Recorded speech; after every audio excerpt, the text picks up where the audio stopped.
in these cases, we have to understand that the question of group trauma in terms of identity, the question of group trauma can be displaced. If you look at the amicus brief in Michigan that Cobra filed, what Audrey and them argued was that harm, in fact, is the standard. It shouldn't be race.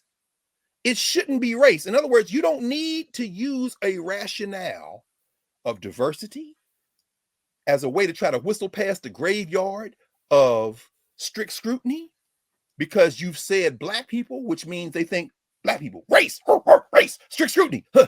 Okay. Compelling state interest? What's the compelling state interest? Diversity. Oh, that helps us, right? Yeah. Okay. Well, diversity. Then we'll carry that for a while, and that's able to sneak affirmative action, keep going. They can wipe that out though, and then it's like, okay, is it narrowly tailored enough? Well, I don't know. Anthony Kennedy, can we use class as a proxy for race? Them people in California, can we use lineage as a proxy for race? Y'all understand you said lineage, but they're gonna say race, right? It's still gonna be strict scrutiny. Y'all got some lawyers on here. In fact, y'all had the dean of Berkeley Law School told y'all that. But anyway, neither here nor there. There's another way of doing it. Why do you keep going the Mother May I route? You need to blow up the game. Make them read the 14th Amendment and look at the legislative history, which is what Audrey and them were arguing in their amicus to the Michigan case when they said the 14th Amendment is not purely a colorblind enactment. And that language colorblind comes from the dissent in Plessy.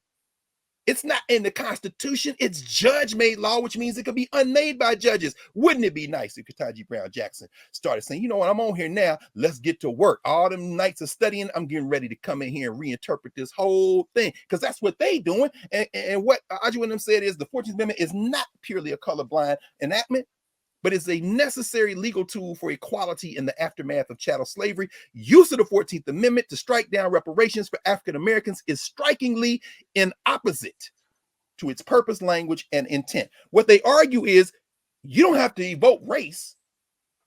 The legal cause of action is common injury. Oh, so then the question becomes, where did the common injury occur? It occurred in the United States. So no. Oh, so these people were born, wait. So they kidnapped them from Nevada and took them to, no. They were taken from Africa. Oh, yeah.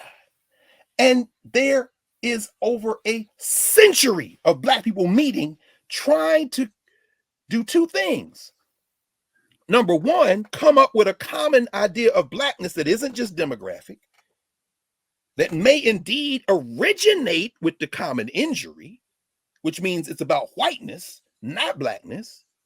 And then we have to work out whether or not that's enough to spark creating something, as Ngugi wa Thiong'o would say, torn and new. That means our common collective notion of self-determination doesn't predate the common injury, but because of the common injury, can we come up with a concept that is adaptive to the modern world? Or as this young sister, where did I do her book? Here she is. Adam Getachew, I've showed y'all this book before, World Making After Empire, The Rise and Fall of Self-Determination. Very interesting text. Because what she's arguing is, after the 1940s, after World War II, you have these former colonies who are now trying to imagine what a world would look like where the nation state isn't at the center of the organizational logic. Or if it is, at least temporarily, we can overflow the boundaries of that and come up with a common humanity, perhaps even beginning with ourselves. So while you Negroes is running around trying to find 3 pieces of paper, pay for a damn DNA test so you can get 50 cents that ain't even been put into any damn legislation yet, other people are saying, why are you accepting that Mother May I approach? Why are you playing by rules that were set up for you never to win?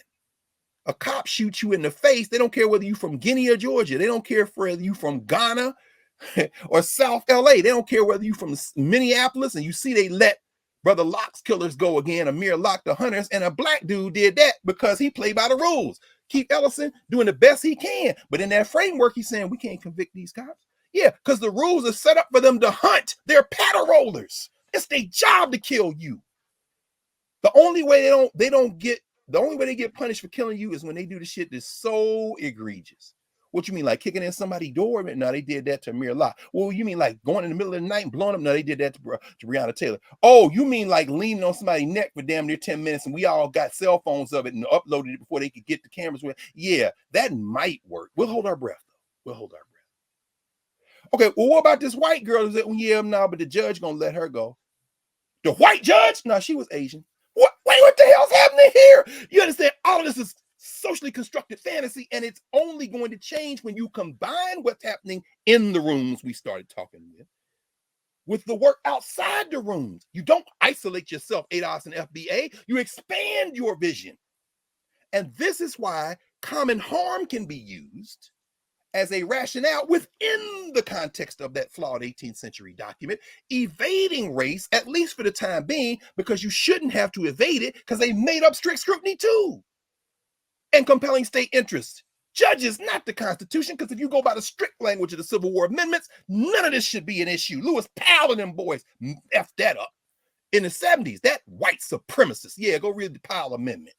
You want to know about Lewis F. Powell and his junior proteges, including Sandra Day O'Connor, who still walks the earth, if I'm not mistaken, who then, in the wake of the Michigan cases, Grutter and them said, Grutter and Graduate says, you know, maybe we need affirmative action for another 25 years. Well, guess what? They didn't even make it 25 years. They already cut the whole head off of that. And Ketanji, Justice Ralph Jackson, please reconsider recusing. I know that's a fantasy, but wouldn't it be nice?